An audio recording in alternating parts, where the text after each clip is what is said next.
Welcome to 3 Minutes of Apologetics, and thank you for joining us. I hope if you like these particular episodes, you will subscribe to our channel. So this morning, I was reading an interesting article, and it comes from the London Daily Mail, and it's about a mosaic that was discovered, and I'm going to put this on the screen, in Israel way back in 2005 under a high-security prison. And so this mosaic has been painstakingly restored, and it's yielded some pretty amazing secrets. So the mosaic was the floor of a Christian prayer room, and it's 581 square feet in size, and it was constructed in 230 AD. It was restored and then taken apart and shipped to America, where today it's on loan from Israel and on display in the Museum of the Bible in Washington, D.C. And you can go there and still see it for a few more months. What struck me about this article was, first, how was this discovered? Did some prisoner try to do a Shawshank Redemption and dig out? But beyond the humorous aspect of this, the article states that this mosaic is considered one of the most significant archaeological finds since the Dead Sea Scrolls, which is amazing. It also states that one expert says the mosaic presents groundbreaking physical evidence of the practices and beliefs of early Christians, including the first archaeological instance of the phrase, and this is important, the phrase, God, Jesus Christ, or Jesus is God, is what it was saying. Another aspect that the mosaic shows us was that it was commissioned by a Roman, and there's an inscription which states, Gaianus, a Roman officer in the military, having sought honor from his own money, made the mosaic. That's pretty astounding.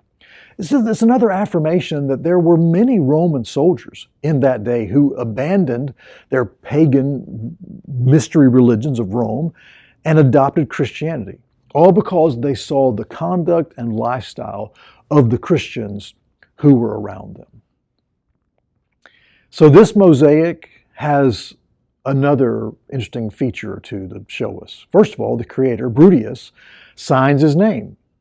But also, we see 5 names of women that are listed on the mosaic as well. As the article from the Daily Mail reads, aside from Akeptus, who was mentioned for her donation of a table for the prayer hall, the mosaic's inscription also says to remember some other ladies, and I'll probably butcher their names.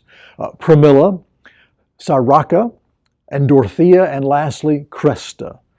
Of course, this affirms what the New Testament has always depicted, that women have always had a prominent place in Christianity from the very start.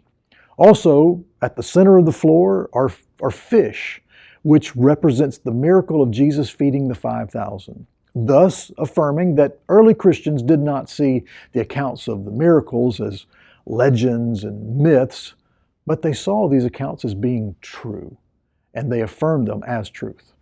Now, for Christians, we know and have known that Jesus was always considered to be God by the early Christians, as is stated in the Gospels and the book of the Acts of the Apostles, as well as the epistles of the various apostles.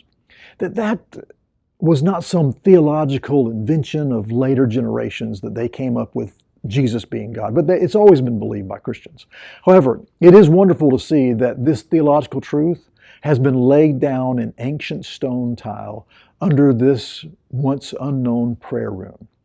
What a stunning testimony of the lengths these early believers were willing to go to state their faith with clarity and boldness. So this simple, humble floor is a witness to the work of the gospel, and it's spread throughout the Roman Empire. It's really an amazing thing. It is incredible that something so simple as a long-forgotten 2nd century floor can become one of the most significant and important historical finds and be an affirmation of the truth of the Christian faith.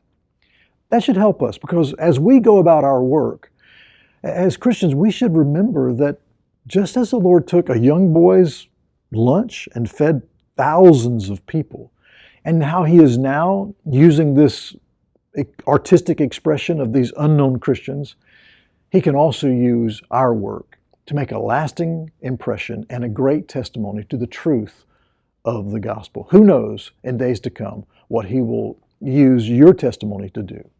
Grace and peace be multiplied to you in the knowledge of God and of our Lord Jesus Christ.